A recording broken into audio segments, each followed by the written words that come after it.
Bem-vindos ao nosso Pode Sim. Eu sou o Carlos Luiz. Olá, pessoal. Eu sou o Arthur. Oi, gente. Eu sou a Vitória. Hoje nós vamos estudar um caso muito interessante do ponto de vista instrutivo, educativo, né? Um caso de suicídio, que Kardec vai classificar da seguinte maneira: duplo suicídio por amor e por dever. A Vitória vai ler para a gente.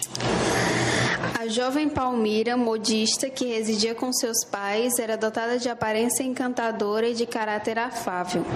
Por isso também muito requestada a sua mão. Entre todos os pretendentes, ela escolheu o Sr. B, que lhe retribuísse a preferência com a mais viva das paixões. Não obstante essa afeição, por deferência aos pais, Palmira consentiu em desposar com o Sr. D, cuja posição social se afigurava mais vantajosa do que a do seu rival. Os senhores B e D eram amigos íntimos e, posto não houvesse entre eles quaisquer relações de interesse, jamais deixaram de se avistar. O amor recíproco de B e Palmira, que passou a ser a senhora D, de algum modo se atenuara e, como se esforçassem ambos por contê-lo, aumentava-se ele de intensidade na razão direta daquele esforço. Visando extingui-lo, B tomou partido de se casar e desposou de fato uma jovem possuidora de eminentes predicados, fazendo o possível por amá-la. Cedo, contudo, percebeu a impossibilidade do expediente. Decorreram 4 anos sem que B ou a senhora D faltassem aos seus deveres. O que padeceram só eles o sabem, pois D, que estimava deveras o seu amigo, atraía sempre ao seu lar, insistindo para que nele ficasse quando tentava retirar-se. Aproximados um dia, por circunstâncias fortuitas e independentes da própria vontade, os dois amantes deram-se à ciência do mal que os torturava e acharam que a morte era, no caso, o único remédio que se lhes antolhava. Assentaram de que se suicidaram juntamente no dia seguinte, em que o Sr. D estaria ausente de casa mais prolongadamente. Feitos os últimos preparativos, escreveram longa e tocante missiva, explicando a causa da sua resolução para não prevaricarem. Essa carta terminava pedindo que lhes perdoassem e, mais, que os enterrassem na mesma sepultura. De regresso à casa, o Sr. D encontrou-os asfixiados, respeitou-lhes os últimos desejos e, assim, não consentiu fossem os corpos separados no cemitério. Bem, essa é a situação dramática, né? Essa situação foi contada por um jornal na época de Kardec, ele chega a colocar a data, né? 13 de junho de 1862. E é do livro Céu e Inferno. Do livro Céu e Inferno, que foi publicado em 1865. Né? E é uma situação que é difícil avaliar, né? Porque inicialmente você pensa cometer um erro gravíssimo, que é o suicídio. Não se questiona isso. Mas foi por uma causa nobre. Pensamos de primeiro que foi por uma causa nobre. Exatamente. Quer dizer, então a princípio a gente fica, mas eles fizeram isso porque não queriam trair, né, os seus cônjuges, o esposo e a esposa, porque não queriam ter atitude indigna. E aí é a parte interessante, educativa do Espiritismo. Porque eu tenho certeza que se você reunisse as mais variadas pessoas das mais diversas religiões, você teria uma discussão interminável. Alguns iam dizer que sim, outros iam dizer que ia para o inferno eterno, outros iam dizer que Deus perdoou porque foi por amor. Cada um no seu ponto de vista. Cada um no seu ponto de vista, e ninguém ia saber de nada no final de dezenas de anos de discussão. Qual o diferencial do Espiritismo? Que vai perguntar aos próprios. Exatamente. Assim, vamos ver como é que eles estão. Não vamos simplesmente ficar aqui com hipótese. Podemos até ter 1, 2, 3 ou 10 hipóteses, tudo bem, mas depois vamos verificar. Então, Arthur, vamos agora ler o que aconteceu, como foi a verificação, para depois a gente comentar melhor esse caso. A ocorrência, né, foi submetida à Sociedade de Paris como assunto de estudo. Aí um espírito respondeu que os 2 amantes suicidas não vos podem responder ainda. Vejo imersos na perturbação e aterrorizados pela perspectiva da eternidade. As consequências morais da falta cometida lhe pesarão por migrações sucessivas, durante as quais suas almas separadas se buscarão incessantemente, sujeitas ao duplo suicídio de se pressentirem e desejarem em vão. Aí vão fazer a evocação, né, dos 2 espíritos. Aí eles evocam a suicida. A pergunta: vedes o vosso amado com o qual vos suicidastes? Ela responde: nada vejo, nem mesmo os espíritos que comigo erram neste mundo. Que noite, e que véu espesso me circunda a fronte. Que sensação experimentastes ao despertar no outro mundo? Singular.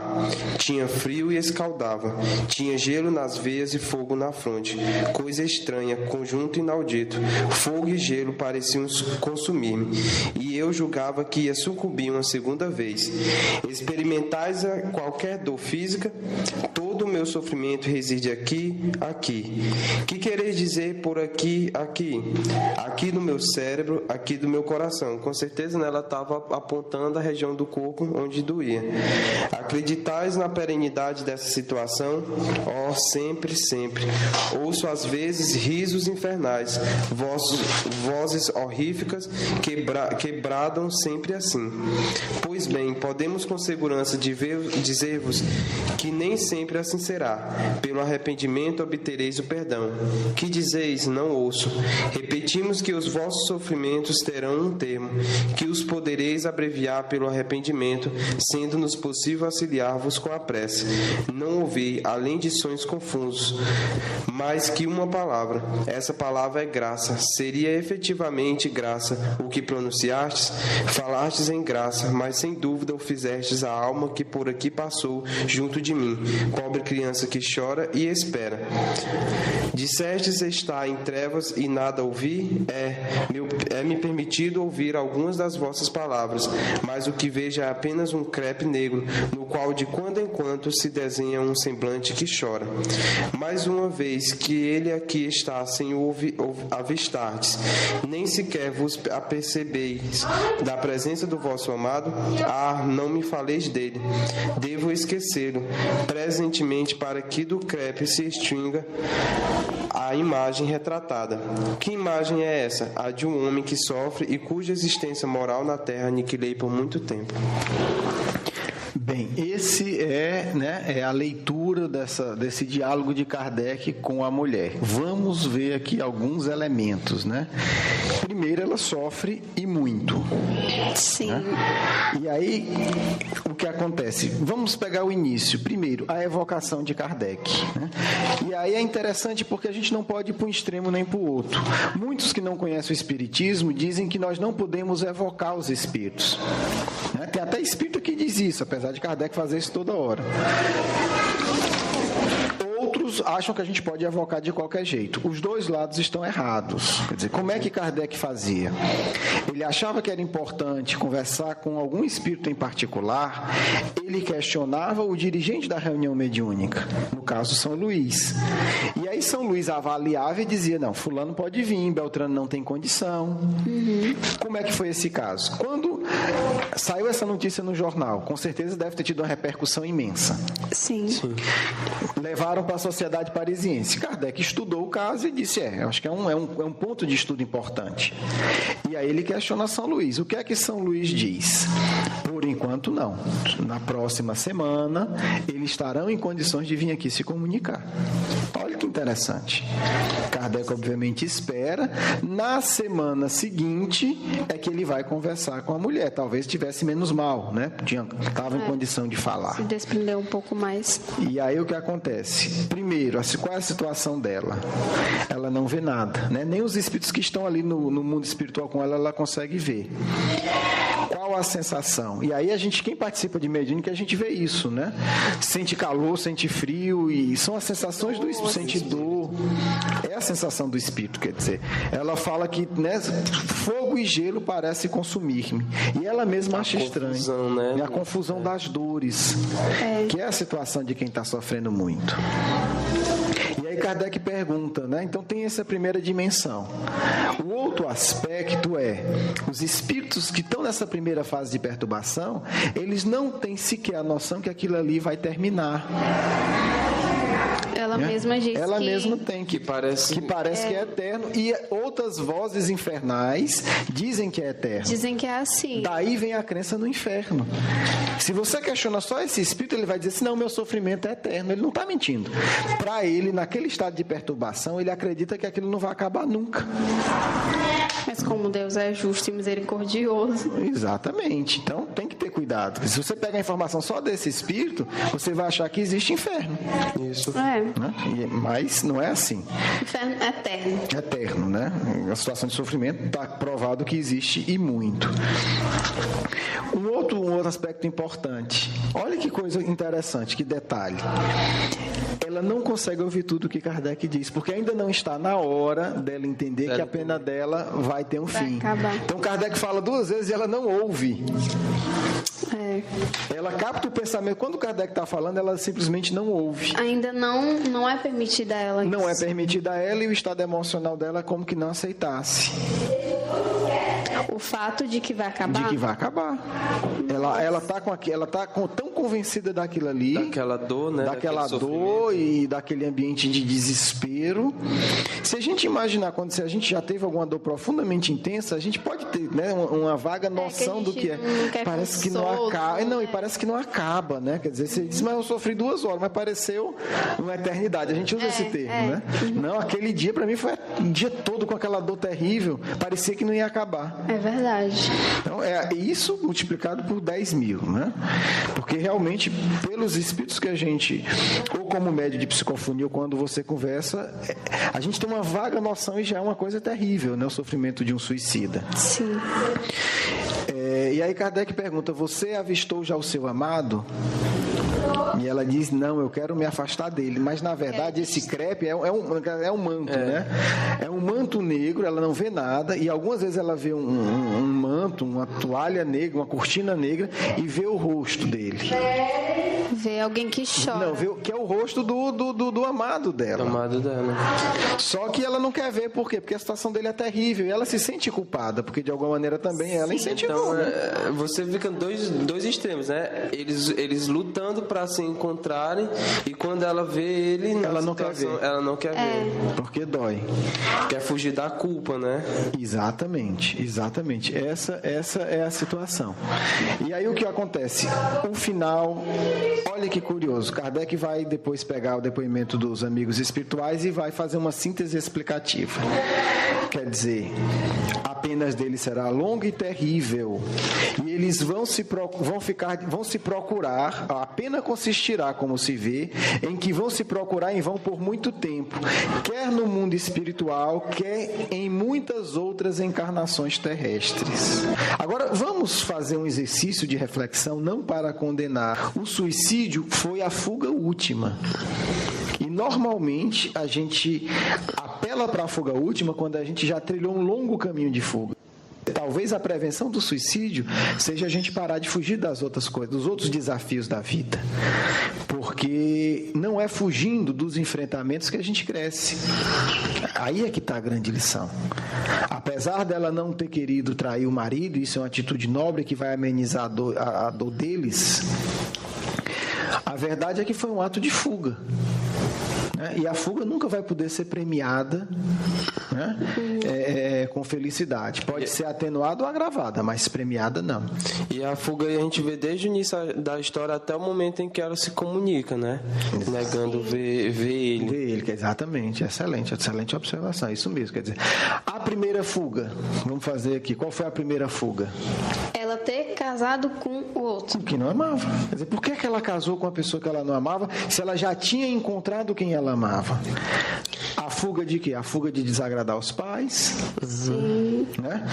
A fuga, talvez, de uma situação menos confortável, porque é uma pessoa honesta, mas é fato que, pelo que narra o jornal, os pais também preferiram ele porque ele tinha uma condição financeira melhor. A fuga de desagradar os pais, a fuga de enfrentar uma vida com limitações materiais. Uma vida mais humilde. Então, aí a gente já vê vê o início do suicídio, nesse caso. Que ele também foge, né? Quando casa com outra. E aí ele também vai ter a tendência de fuga, porque ele podia não ter se matado. Ele podia, inclusive, né? Não, vamos procurar uma solução. Não vamos fugir. E aí ele primeiro tem um outro problema, porque ele, por ser amigo, né, do esposo da mulher que ele amava, continua frequentando a casa dele. É uma outra fuga, porque ele poderia ter dito: olha, você é meu amigo, eu vou ser honesto com você, né? Antes de você casar com fulano, eu já tinha uma paixão por ela. Pelo menos isso, né? Então, eu não vou mais na sua casa. Eu sei que é uma situação péssima, mas é melhor eu me afastar da sua casa, se você quiser conversar em outros ambientes, mas eu não vou ser uma pessoa que vai frequentar a sua casa, porque não vai fazer bem para mim, nem bem para você. Quer dizer, então, ele também fugiu de enfrentar o problema. Ela também do mesmo jeito. E outra que eles poderiam ter encarado, né, as pessoas que envolvidas na história e ter permanecido juntos. Já que exatamente. Olha, ela quer dizer, já ela não ter casado, né, com quem não amava. Ela ter dito para os pais: olha, eu amo fulano. Sinto muito lhe desagradar, mas eu amo fulano, eu vou assumir uma vida financeiramente mais difícil, mas eu quero estar com ele. Então, teve essa fuga, depois casou, continuaram fugindo do problema. Essa é a questão, é a fuga. Qual era o problema? Uma paixão que, depois de casado, não deveria se consumar. Então, olha, nós temos esse sentimento, né? Então, por isso, vamos evitar nos encontrar. Nem ela falava para o marido, nem ele falava para a amigo.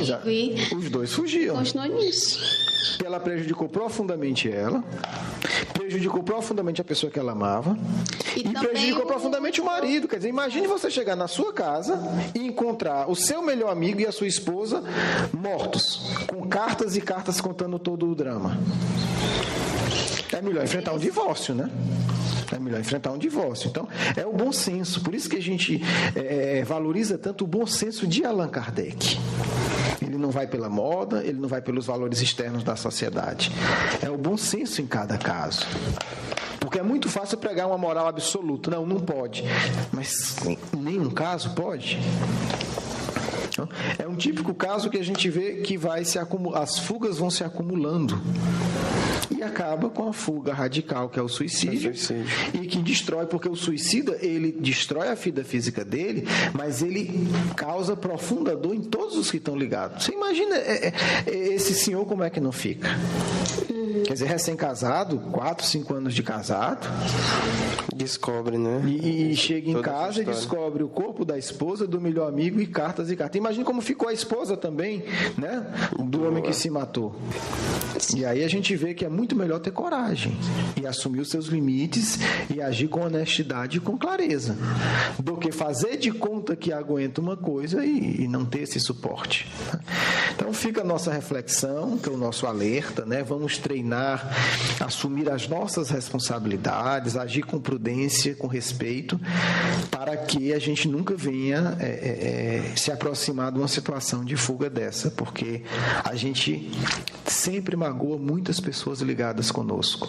Pai, mãe, esposo, filho, amigos, pessoas que nos conhecem. Quer dizer, é um ato que dói profundamente em todos os que estão envolvidos, mais próximo ou mesmo distante.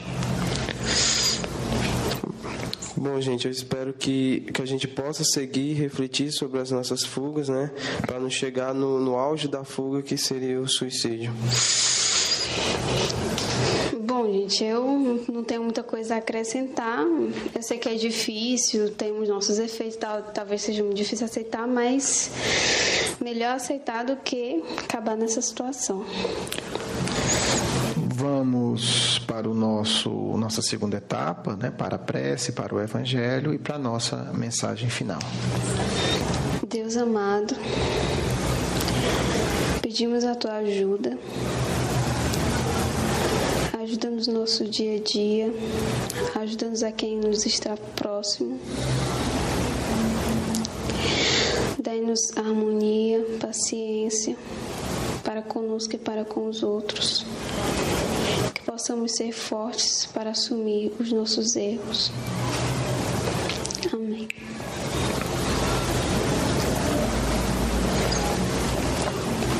Toda aquele que se eleva será rebaixado. Nesse mesmo tempo, os discípulos se aproximaram de Jesus e lhe disseram: Quem é o maior no reino dos céus? Jesus, tendo chamado uma criança, colocou-a no meio deles e lhes disse: Eu vos digo em verdade que se vós não vos converterdes e se não vos tornardes como crianças, não entrareis no reino dos céus. Todo aquele, pois, que se humilhar e se tornar pequeno como esta criança, será o maior no reino dos céus.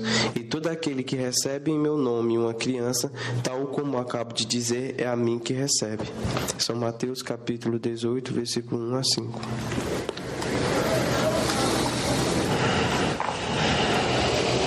Meus amigos, tende diante de vós um caso exemplar de como o orgulho leva à loucura e ao suicídio.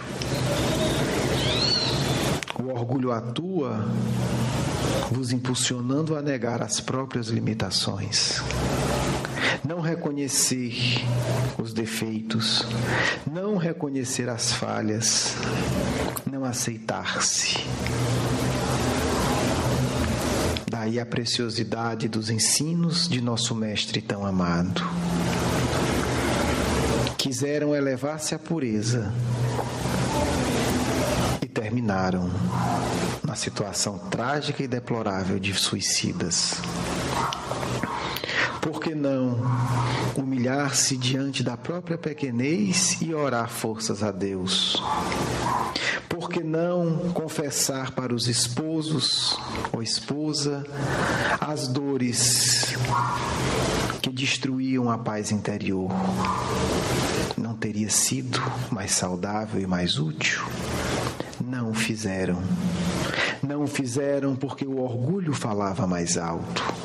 O orgulho da falsa pureza. O orgulho da leviandade social.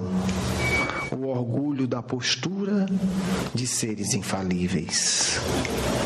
Rogamos sempre ao Senhor a piedade para aqueles que queiram se elevar, porque sempre cairão desastradamente. É preservativo da paz interior aceitar as imperfeições, buscar ajuda pela prece, buscar a ajuda das pessoas equilibradas, que Deus sempre coloca em nossos caminhos. Quando o Mestre nos disse: confessai-vos uns aos outros, referia-se a isso. Porque ela não buscou um coração amigo e maduro de uma mãe, de uma irmã, de uma tia? Porque ele não confessou ao próprio amigo as dores que enfrentava? Orgulho. E foi o orgulho que os conduziu à situação do supremo sofrimento no plano espiritual. Pois, meus amigos, os que cometem suicídio carecem de imenso socorro, porque no vale dos suicidas, na região psíquica dos que fogem, são obrigados a ver a própria desgraça, para que aprendam a não mais fugir. Pois Deus não castiga por maldade, mas muitas vezes a rebeldia do indivíduo exige que com ele sejam aplicados métodos fortes e enérgicos para que cessem a fuga. Por isso o suicida vê, ano após ano, as cenas do ato infeliz, para que aprenda a enfrentar, para que um dia não fuja mais de si mesmo nem dos desafios da vida. A grande lição, meus amigos e irmãos em Cristo, é aprender a enfrentar os obstáculos. E quando esses aparecerem ser por demais grandes para serem superados, orar, pedir ajuda, ter a humildade de buscar amparo e com o amparo superar o obstáculo. Despedindo-nos, sugerindo uma reflexão para todos. De que tenho fugido atualmente em minha existência? E a partir disso, localizando a postura de fuga, Peçam a ajuda de vossos anjos guardiões, porque o reino dos céus é daqueles que possuem a coragem de olhar para os próprios defeitos e continuarem servindo a todos ao seu redor. Muita paz.